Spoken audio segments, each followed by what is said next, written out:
Jordan Peterson is considered arguably one of the greatest thinkers of modern times.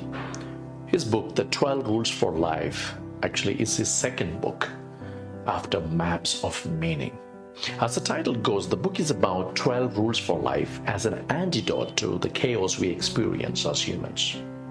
The author constructs compelling arguments, and very intelligently he deciphers some of those key points and concepts from archetypes, ancient texts, and biblical references apart from his own experience.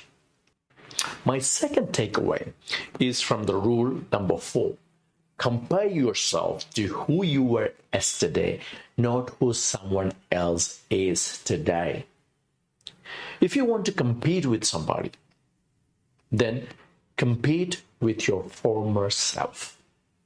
And by doing that, you will make improvements in your life. You got to understand this. Comparison is a thief of joy. Stop comparing yourself with other people, because there's always somebody doing better than you. Somebody is always doing better than you. Sometimes the voice in the head, that inner critic, can draw comparisons, which is mostly with other people. We have this internal voice that makes us doubt our endeavors or our life or life itself. And we shouldn't be paying attention to that voice.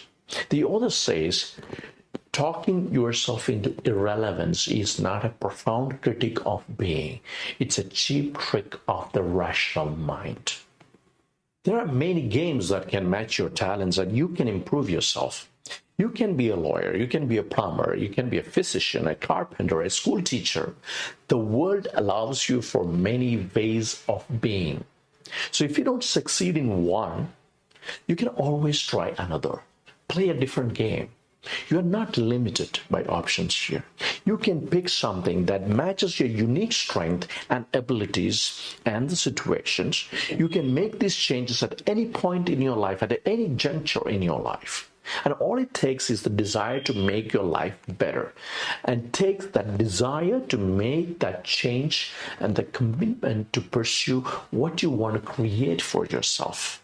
So if you're making those shifts from one game to another, and if it doesn't work, you can always invent your own game, and you can always try doing something different. The core idea of the rule is that no matter how good you are at something, or how you rank your accomplishments, there's always somebody who makes you look very incompetent. That's because we often overvalue what we don't have and undervalue what we have or what we do. But focusing for the good can fix this problem. For example, your coworker outperforms you at work, but his wife is having an affair, and your marriage is stable and you're happy. Now, how do you measure your success? Think about it. There's a celebrity you admire, might have got everything that you desire, money, fame, but then think about it. What if that celebrity is an addict, a chronic drunk, and a bigot? Now, when you go in comparison, is his or her life truly preferably to yours? However, you draw comparisons with the best of out there. We are ignoring the fact that everybody is dealing with some challenge or the other. But we tend to overlook other people's struggles and focus more on their accomplishments. That's because from our viewpoint, we are focusing more on what is missing in us versus what others have. It's like looking at the happy-go-lucky, great lives of many people on Instagram who chooses to put their best of those pictures and reels out there, and mostly hiding their struggles. Isn't it that we often see or what we filter through in our minds? The internal critic has a tendency to pick on the spiking virtues and talents in other people in contrast to what is missing in us.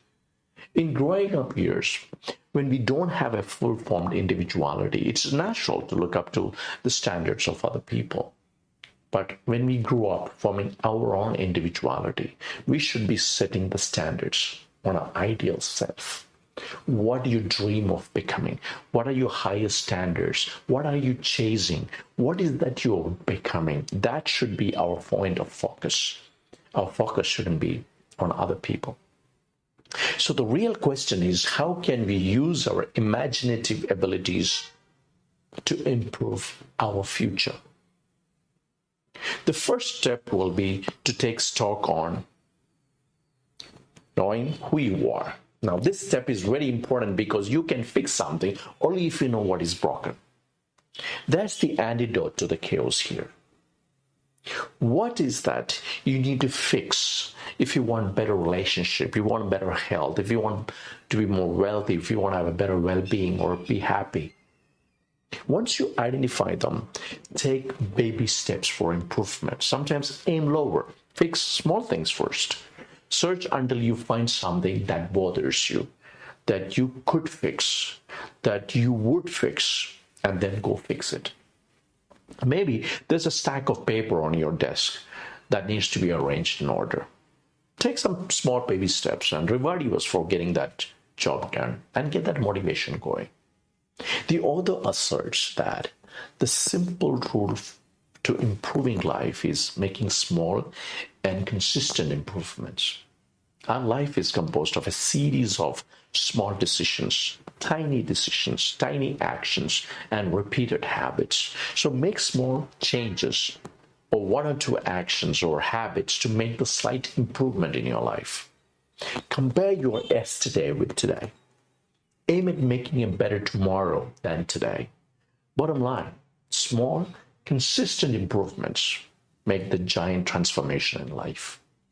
If our thoughts and inner dialogues are directed towards questions like, I want my life to be better, our minds will start presenting us with new information derived from the previously hidden world, from our scotoma or blind spots.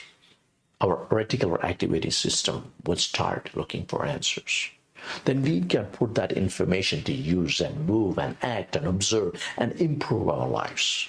Compare yourself with who you were yesterday, not to who someone else is today. That's a great takeaway from the book, 12 Rules for Life. Well, this is not a book review. This is my takeaway from the book, the insights that I have drawn from it, and I thought it would be useful to share it with you. So please leave your comments below and let me know what was your takeaway or what was your major learning from this book. Leave the comments below.